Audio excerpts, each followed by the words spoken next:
వైపరీత్యాల కారణంగా వరి, ఉద్యాన పంటలు దెబ్బతిన్నప్పుడు బీమా పరిహారం ద్వారా అన్నదాతలకు కొంత మేర ఊరట లభిస్తోంది. రొయ్యల సాగుకు మాత్రం ఇలాంటి సదుపాయం లేకపోవడంతో పంట దెబ్బతిన్నప్పుడు సాగుదారులు కుదేలవుతున్నారు.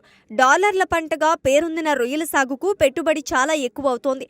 ఒక్కసారి నష్టపోయి రోడ్డున పడిన వారు, అప్పుల పాలై ఆస్తులు అమ్ముకున్న వారు ఎందరో ఉన్నారు. ఆక్వా రైతు కష్టం బూడిదలో పోసిన పన్నీరు కాకుండా బీమాతో ధీమా కల్పించే అవకాశం ఉంది. అవగాహన లేక ఎక్కువ మంది, తెలిసిన అలసత్వంతో మరికొందరు పట్టించుకోవడం లేదు. రొయ్య రైతుల సమస్యను గుర్తించిన జాతీయ బీమా రంగ సంస్థ ఆక్వా సాగుకు ఈ సదుపాయం కల్పించాలని భావించింది. Agriculture insurance company of India ఆధ్వర్యంలో ఆక్వా రైతుల బీమా 2025 పాలసీని తీసుకొచ్చింది. జాతీయ ఆక్వాకల్చర్ అథారిటీ ద్వారా అనుమతులు పొందిన చెరువుల్లో వెనామీ, టైగర్, స్క్వాంపీ రొయ్యల సాగుకు బీమా వర్తించనుంది. వరదల ప్రభావంతో గట్లకు గండ్లు పడటం, తుఫాను వల్ల రొయ్యలు మృత్యువాట పడటం, వేసవి కాలంలో ఎండ తట్టుకోలేక నష్టం వచ్చినా, విషపూరిత క్రిమిసంహారకాల ప్రభావంతో వ్యాధులు తీవ్రతతో చనిపోవడంతో, వైరస్ కారణంగా నష్టం జరిగినా బీమా వర్తిస్తోంది.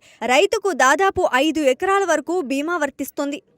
అయితే చాలా ప్రాంతాల్లో రైతులకు ఆక్వా సాగు అనుమతులు ఉండవు. వారికి ఈ బీమా పరిహారం పొందడం వీలు కాదు.